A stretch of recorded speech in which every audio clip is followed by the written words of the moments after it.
Good day, everyone. This is Dr. Cortez again, and your business doctor. And today we're going to discuss another lesson in marketing management. We're going to talk about psychology in marketing or psychology in marketing. So, itong topic na to medyo, I hope, maganda yung magiging result.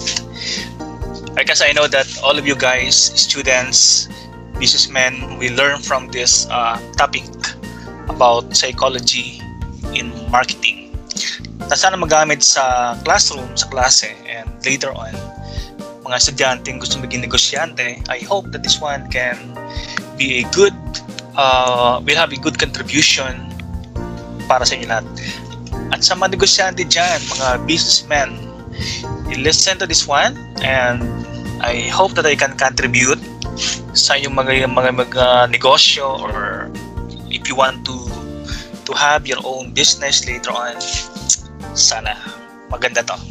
So listen up. So this is for under marketing management topic, specifically psychology, and this is for week number 8 of our lesson.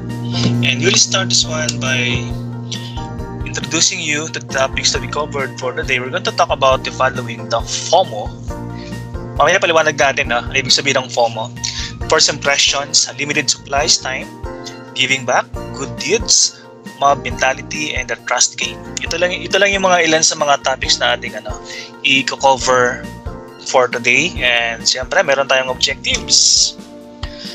We call this the outcome of the topic. Pagkatapos ng topic na to, ito yung mga matututunan nyo. Example, we should know the different psychology in marketing to better understand your customers. Dapat natin maintindihan mas maganda mga behavior ng ating mga customers by having this topic, psychology in marketing. Another one, demonstrate how as a marketer you can use your knowledge of consumer behavior concept to develop better marketing programs. Ang takeaways dito, pag master natin, pag nalaman natin itong psychology, different psychology in marketing, pwede nating ma-understand yung behavior ng ating mga customers na pwede nating magamit sa ating mga negosyo. And analyze the trends in consumer behavior, especially now, pandemic, online. We should know kung mga nagla-like ba, meron bang epekto sa marketability ng isang product or service, yung mga behavior nila.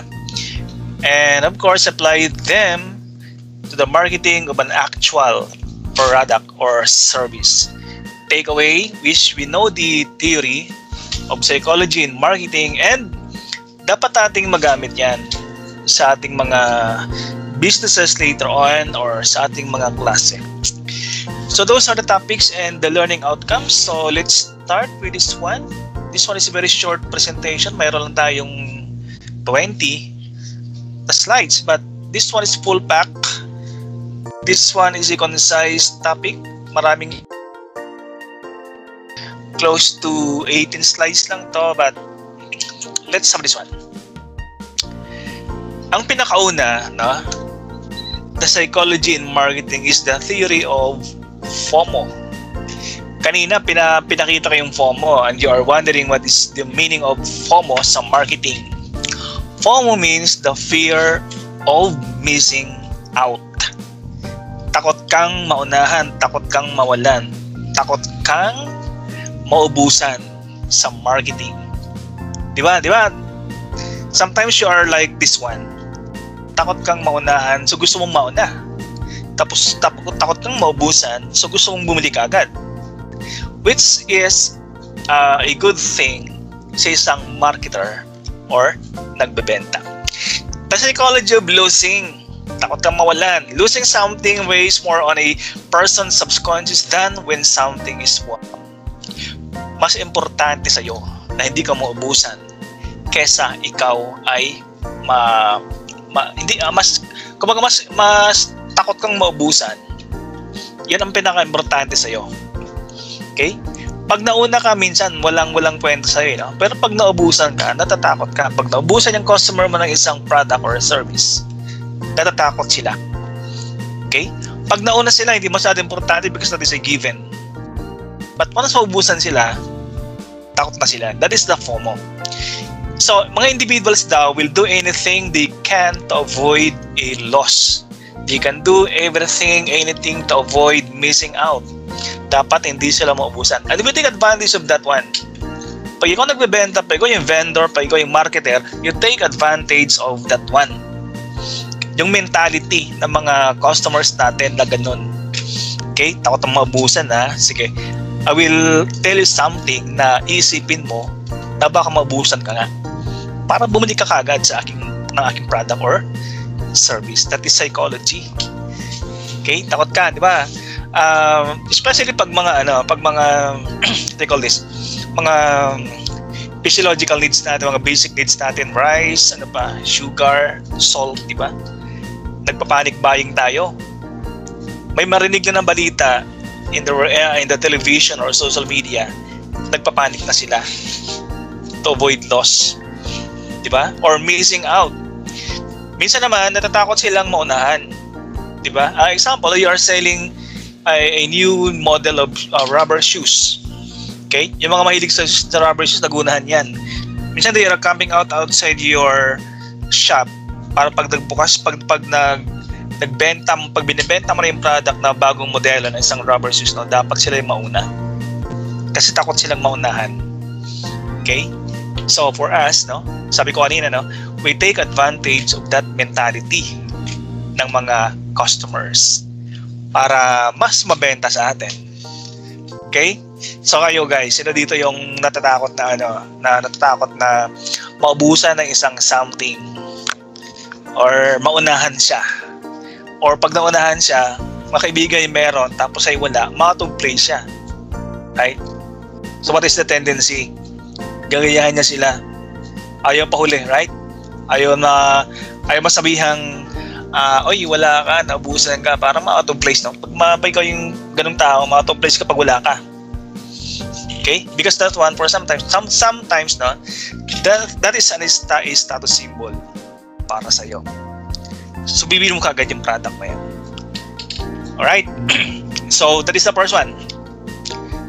So, the second one, second mentality, mga superstores, no, tinatawag natin. Superstores are doing this one. Okay? Especially mga large superstores, no, they have found a way by giving points instead of cash. Diba? So, mayroon ako ditong dalawang circle. We can call these circles.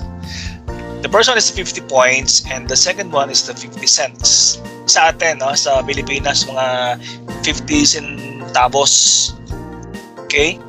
Now, the idea is mga large superstores, although katanaw sa large superstores, excuse me, pwede itong gawin or ginagawa lang ng mga superstores. Siyempre, pag maliit kang company, maliit kang store, hindi mo masyadong gagawin ito kasi malulugi ka. Okay? So, you can't afford giving points. Tindahan, grocery store, you can't afford this one. Pero malaking malls, superstores, grocery stores, department stores, they can afford to have this one. This 50 points or 100 points or giving out points system sa kanilang mga loyal customers. Okay? So, for example, 1 point is only worth 1 centavo and people would be unimpressed if they spend 50. Now, example, gumastos ka ng 50 pesos. Tapos sabi nung seller or nung marketer, okay sir, in return, for every 50 pesos na binili mo sa amin, bibigyan ka namin ng 50 centavos only. Your mentality is, you spend 50 pesos, tapos ang rebate, ang balik sa'yo, 50 cents lang, para napakakonti. Diba? But how if the marketer will give, instead of 50 cents, will give you 50 points? Kumbaga, mas magandang pakinggan yung 50 points ibibigay sa'yo kesa 50 cents lang or 50 centavos. People will be not impressed, no? Receiving 50 centavos. Okay? Pero pag binigyan mo silang 50 points, mas ma-impress sila. Mas malaking bagay sa kanila 50 points instead of 50 centavos lang. Kasi 50 centavos parang wala masyadong value. Because we know what is the value 50 cents. Pero 50 points. The value 50 points can be it is changing, di ba? Minsan 50 points can worth a bar of soap. 50 points can worth a bottle of soft drinks. So pa iba-iba.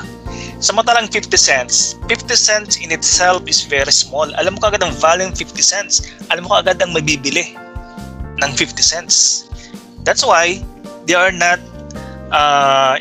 impressed if ang rebate sa kanila 50 cents. Mas magandang point system ang gamitin natin. Instead of giving a rebate of in cents, no, or cash or coins lang, napakaliit. Maganda yung nag-iipon ng points. They don't know what is the value of points. Depende sa marketer kung anong equivalent ng isang 50 points. So the lesson here, if you gave later on, businessmen out there or mga estudyante, it is better to give point system than rebates of just 6 cents. Alright, so that is psychology in marketing. You should read. Okay, you should know the mentality of your consumers. And this is one, the point system. So next time around, points bigyan natin sa kanila. Alright. Next one, the first impressions.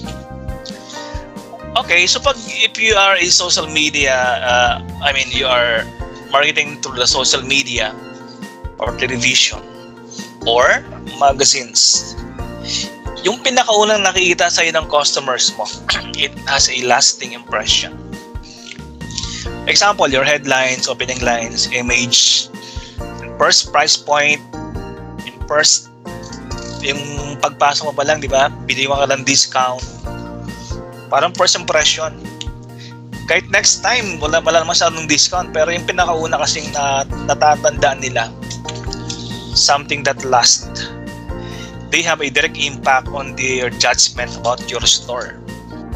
Sa una pa lang, ganun ka, lasting yung judgment sa kanila. Right? We call that the anchor. Opening lines. Example, may pumasok na customer sa yung shop, yung store. Binati mo agad very politely. Okay? Good morning. You're saying thank you. So you saying please and thank you dun sa yung customers. First impression, unang araw niya, no? Unang salta, unang pasok sa store mo, yun ka lang naranasan. It will last. That is your anchor. Kahit kinabukasan, nakalimutan mo i-greet, hindi na masyado importante. Yung nauna kasi natatanda nila. Because those are what we call the anchors. Okay? Yung first piece of information daw, your audience receive from you is what they will use to decide whether you're a friend or not. Yung pinakauna. We know this one. First impression lasts. Diba? Yung bang una pa lang alaga kagad sila, una pa lang maganda na ang experience sa iyong shop or sa iyong store. Una pa lang sinalubong mo naman ng ngiti, una pa lang umuulan, binigyan mo ng payong, una pa lang mayroon isang discount, una pa lang mayroon ang previous na binigay sa kanila. Yun ang first impression na matatandaan nila. Di ba? Ganoon naman talaga, di ba? We have experienced this one. Na yung unang nakita, unang mong naramdaman, unang info about that store is lasting. Whether that is positive or negative. Okay? First impression na negative, hindi nila makakalimutan yan. Unang pasok sa resto mo, mapangit ka ng experience. Negative experience. They can't forget that one. Chances are, hindi lang sila babalik sa'yo. Right? Although may babalik pa rin, but not 100% are they returning to your shop. Pag meron sila negative experience sa una pa lang. So we should avoid the first negative experience, no, ng isang customers sa ating shop. Paggawa ng negosyante na later on. Okay, the next one, meron tayong what we call the limited supplies time. This is known as scarcity. Anytime there's a limited product, it puts pressure on the consumers to decide quickly. The limitation daw can be scarce supply or scarce time to make the decision. In either case, scarcity sells. So ginagamit natin to because we know that that is a good marketing tool, yung scarcity. Di ba sa social media, we can read this one. Last 5 supplies. Last 10 na lang po. Bumili na po kayo. Last na to. 10 na lang po natitira. Bukas po wala na to. Sir, bilhin na kayo kasi bukas tataas ang price na ito. Okay? And you are panicking. Okay? So scarcity sells. Parang pressure sa'yo. Parang gusto mo lang bumili kaagad. Although hindi sa masyadong totoo. Kinabukasan, di ba sabi nila, sir, bilhin na kayo sa last 5 items na lang po. Bukas po wala na to. Pero pagbalik mo kinabukasan, doon pa rin. Okay? Because that is their marketing strategy. So limited supplies and limited time. Last 2 days na po. Okay, last 5 items. Okay, sa makalawa wala na to, or other companies are doing this, discount, limited time. Okay, next week babalik na kami sa regular price. Ngayon discounted siya. For example, ngayon is 50 pesos. Next week po 100 pesos na siya. Okay, so limited time yung offer na yon. Okay, so nagpapanik ka ngayon, di ba? So you can use this one. Right? So, hindi masyadong totoo lahat. Okay? So, sir, bukas wala na po ito, pero pagbalik na bukasan, doon pa rin. Sir, bukas wala na kaming supply, pero pag nabukasan, mayroon pa rin silang supply. Sir, last day na po, pero next week, meron pa rin. Scarcity, right? So, that is effective. Okay? Kasi diba pressure ka. Buyers are panicking pag meron silang ganon, and they will tend to buy quickly para hindi sila maubusan. Okay, so gawin natin tayo, mga negosyante dyan or businessmen. Limited supplies and time. The next psychology in marketing that we can use is the giving back. When patrons receive an unexpected gift from someone, they feel special. So hindi palaging pakabig, guys, no? Hindi palaging pakabig, hindi palaging tanggap ng bayad. Okay, dapat mayroon ka ring kapalit. May kapalit na ibibigay sa mga customers mo. That should be mutual. Okay? Not only profit, that you should not only be motivated by profit, kundi customer satisfaction din. Okay? Not only do they want to return the favor, but they want to give back to someone who went out of their way to give to them. Right? So whether there is a freebies or a discount, okay, they want to reciprocate kind gestures. When you give back in your marketing or during the sales process, you incite this desire. Diba? So, parang mapapabili yung customer mo pag meron kang binibigay sa kanila. Unahan mo kaagad sila. Pagpasok mo sa isang store, meron ka agad na binibigay sa yung freebies. Ma'am, anniversary po ng aming store, ng aming company. Meron pa kaming free. Wala ka pang binibili sa kanila. Nauna na sa magbigay sa'yo. Okay? Simple freebies like a gift check, souvenir from the company, discount card, or any freebies, prices from the company. Pagpasok mo pa lang. Now, pag may binigay sila sa'yo, especially mga Pilipino, magaling tayo makasama. Gusto na mahihayin tayo. Pag may binigay sa atin, parang gusto mong suklian. Pag may binigay store sa atin, parang gusto mong suklian pamamagitan ng pagbili ng kanilang mga products. Okay? Because they incite this desire on you na bumili. Kasi nakakaya naman, di ba? Nakakayang may tinag kang freebies galing sa kanila. Tapos talabas ka ng store, wala ka man lang binili. So, sinusuklian mo to. Okay?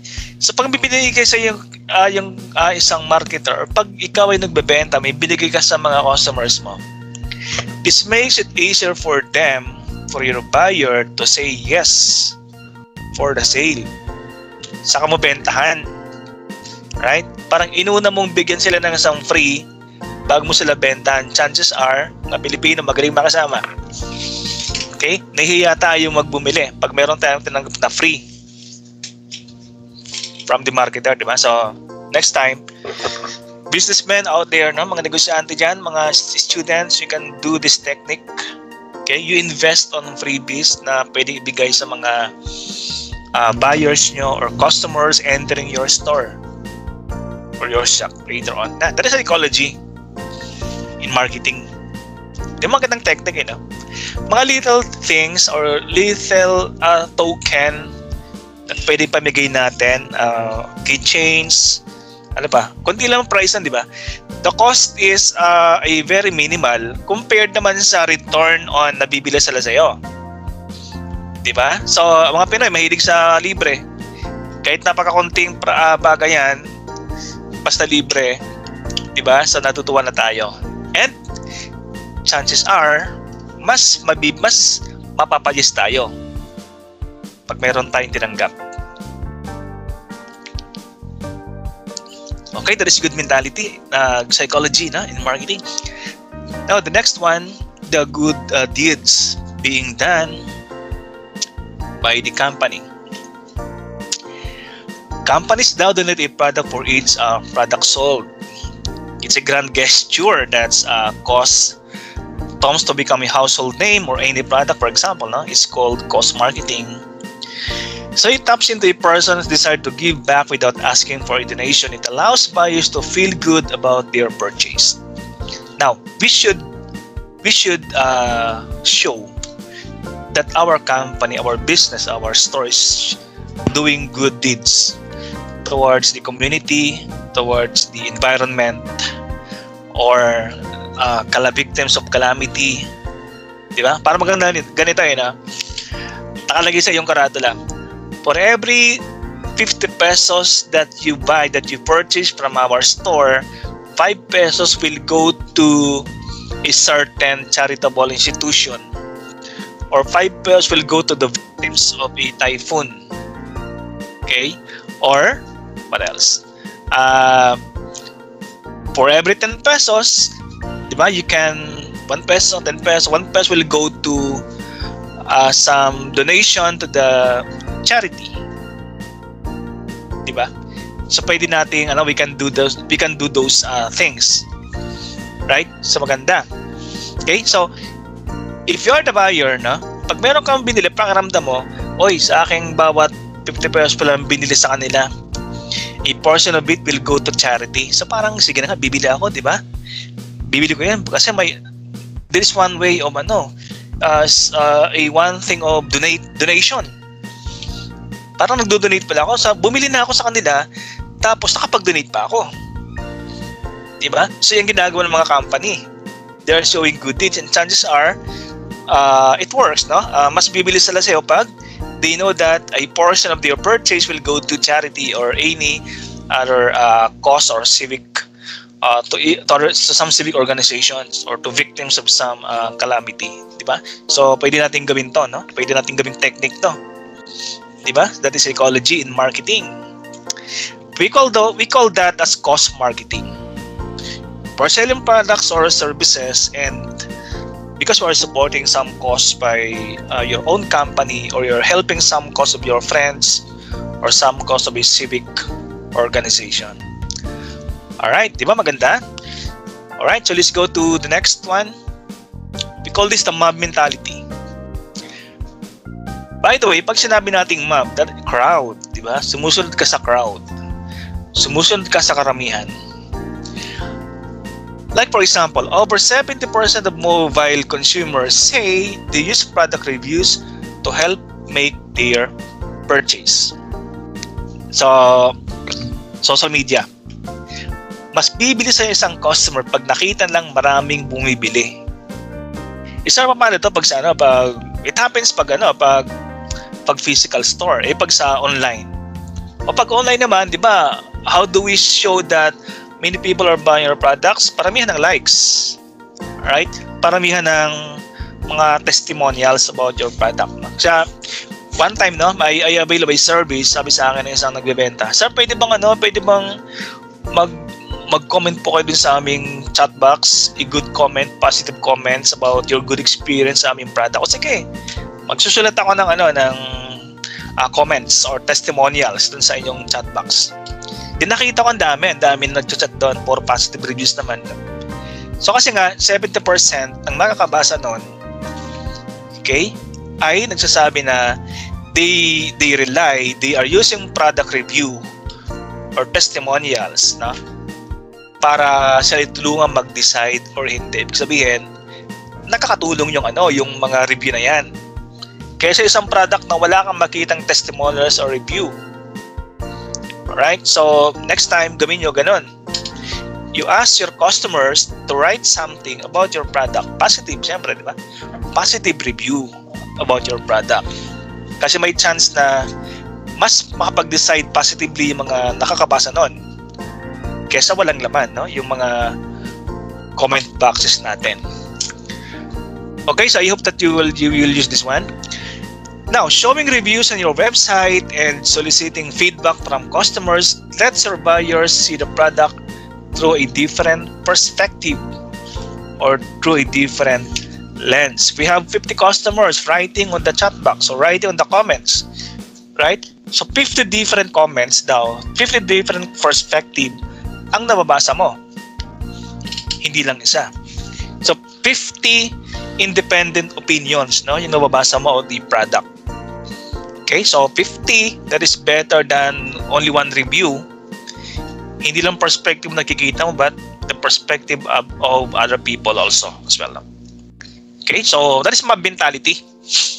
You believe on the mob, no? You believe on the crowd. You believe on the nakararaming mga customers.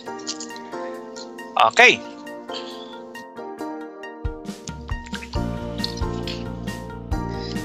Next one, the trust game. This is often referred to as the hurt and rescue principle. It shows your customers that you understand the hurt they are experiencing, build trust that you get them. When you do, you hit them with the tool you're going to use to rescue them from this hurt, the product you're selling. And remember, it is your job to know what your buyer needs, not theirs. Okay? So trust game, example, sorry for this one. Example, you're selling insurance policy. Okay? And you saw your friend experience one, he lost a loved ones. Then you approach him, you approach her. Proper timing. Okay?